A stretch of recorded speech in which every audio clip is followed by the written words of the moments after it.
नमस्कार. 6:30 वाजलेले आहेत. मी श्रावणी सृजन उपक्रमाच्या 267 सृजन चंद्रपूरच्या 202 आणि तिसऱ्या शतकातील या दुसऱ्या कार्यक्रमात आपण साऱ्यांचं हार्दिक स्वागत करतो.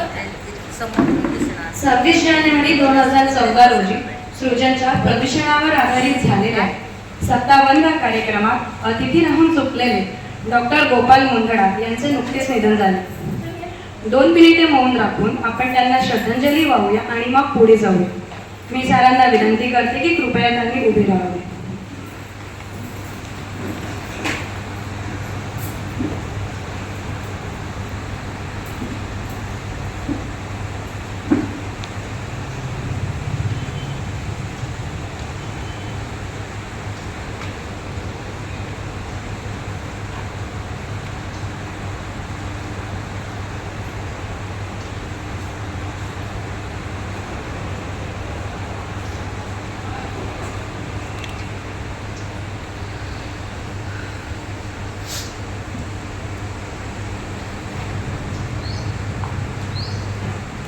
ओम शांती शांती शांती.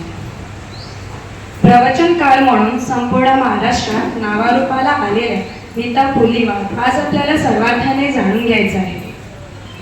त्यांच्या सर्वांगीण आध्यात्मिक कार्याला आज आपल्या समोर आणणार आहेत प्रबोधनकार सौ चैताली खडे. या दोन्ही मान्यवरांना मी सन्मानपूर्वक व्यासपीठावर पाचारण करते.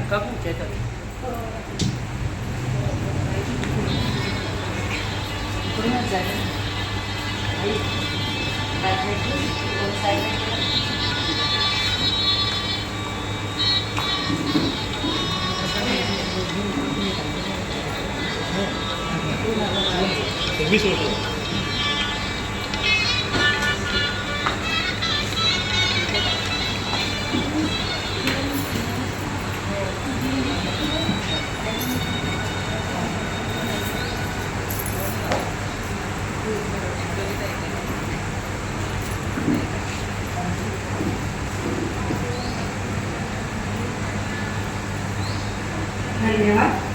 आता अतिथींचे स्वागत. नीता पुलीवार यांच्या स्वागतासाठी मी शोभा दीक्षित यांना आमंत्रित करते.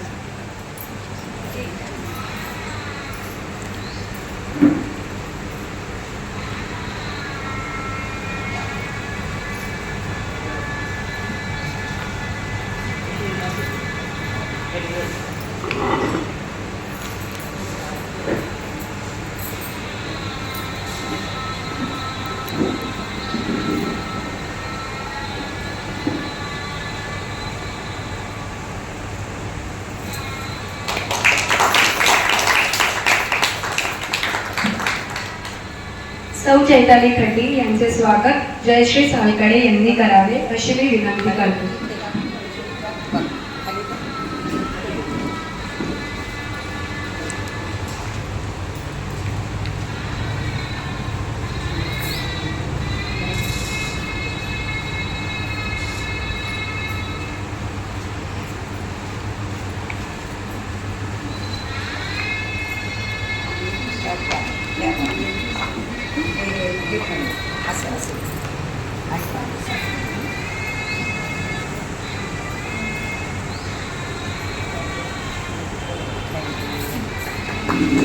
धन्यवाद. नीता पुलीवार या सौ चैताली खड्डी यांच्या आई आहेत. सृजनचा विविध प्रयोग करीत राहण्याचा नेहमीच प्रयत्न असतो. याच पार्श्वभूमीवर लेख येईल आईची मुलाखत असा अभिनव प्रयोग घेऊन आज आम्ही आलेलो आहोत. या मायलेकी आपापल्या क्षेत्रात नावाजलेल्या आहेत. या दोघी पण स्वयंभू आहेत. आज दोन्ही स्वयंभू एकमेकांसमोर आलेले आहेत. मी चैतालीताई यांना विनंती करते की त्यांनी नीता काकूंना बोलते करावे आणि त्यांचे अंतरंग आम्हाला उलगडून दाखवावे.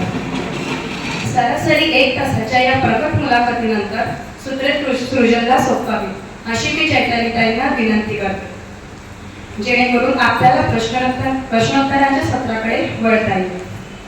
धन्यवाद.